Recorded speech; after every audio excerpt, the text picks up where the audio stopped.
On the back of the investigator cards you'll find their deck construction rules. Each of the investigators has a deck size of exactly 30 cards, and they can use all of the cards from one class which you find in the box, and most of the cards from a second class which you find in the box. All the investigators can use all the neutral cards that are in your core set. Quick tip when setting up your first Roland deck is, rather than go through all the cards in the rulebook line by line, take all of the blue cards without pips and all of the yellow cards without pips and just mash them together for your first deck. That's a card with pips, those little white things there, so don't put any of those in your deck.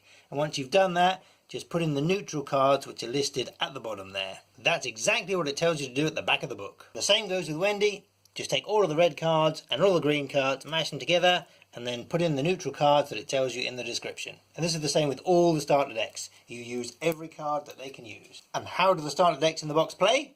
Well, they're rubbish. But they're deliberately rubbish. If you're coming to Arkham Horror LCG from a board gaming background, you aren't used to swapping in cards and building decks from scratch.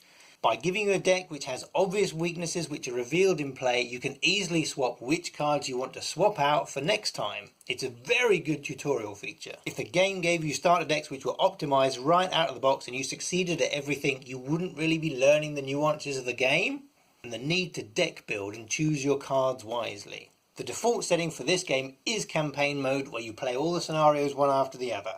But I think you should play through the first scenario with each of the different characters so you get to see how they play and which ones that you like to use. It also shows you how the different mechanics work. Start with Roland and Wendy, move on to Daisy and Skids. I'd leave Agnes till last because she doesn't have a specialism, because her spells allow her to be an all-rounder. She's a trickier deck to get the hang of. After you've chosen the cards that you're going to put in your deck, there are 3 cards that you have to add in your deck. These are listed on the deck building requirements. One of them is going to be a good card which helps you out. One of them is going to be a bad card which is going to try and screw you over. And then you select at random a basic weakness and shuffle that into your deck as well. You are allowed to look at the basic weakness, but it's more fun if you don't. These 5 pairs of cards are called investigator specific cards, and they can only go in the deck that matches their investigator.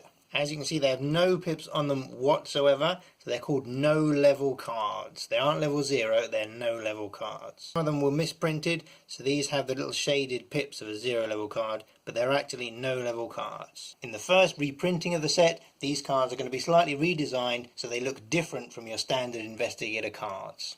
For the bonus items, you can't put more than one of them in your deck.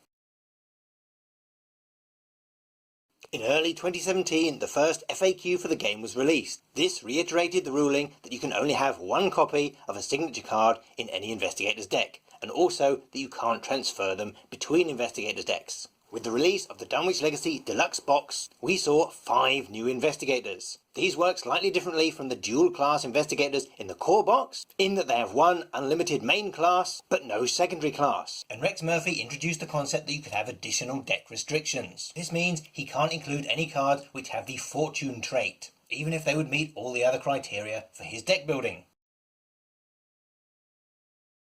All 5 can come from the same class if you like. You could draw from 2 different classes, 3 different classes, 4 different, or you can taste the rainbow and have 1 from each. But don't forget, you don't have to include any if you don't want to. Jenny Barnes could build a deck consisting entirely of rogue cards, or rogue and neutral cards, or rogue and neutral cards, plus just a single out-of-class card.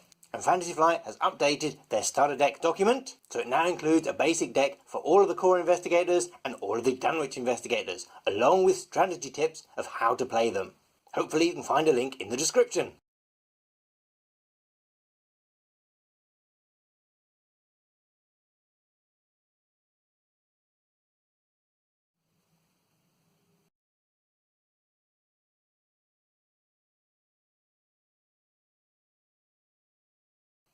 Oh, so you're back, are you? Ah, one touch was a little too much protection for you. I could have told you that. See, look. This is the width of a normal sleeve deck. This is 1 card in a 1 touch. Here are 7 1 touches that I happen to have lying around earlier. See? Too much protection. Okay. Let me see what I can do for you. This item here is a recessed snap. As you can see, it's a little bit thinner but slightly taller than a One Touch. There's no fancy magnet or anything like that. It just pops open like so. There is a small recess which we're going to put on the right hand side because we're a little bit weird. And there you go. There's a nice fit there. There is a little bit of travel in there, and it doesn't have the diamond corners that we spoke about earlier. However, because this is a rounded corner card, who gives a...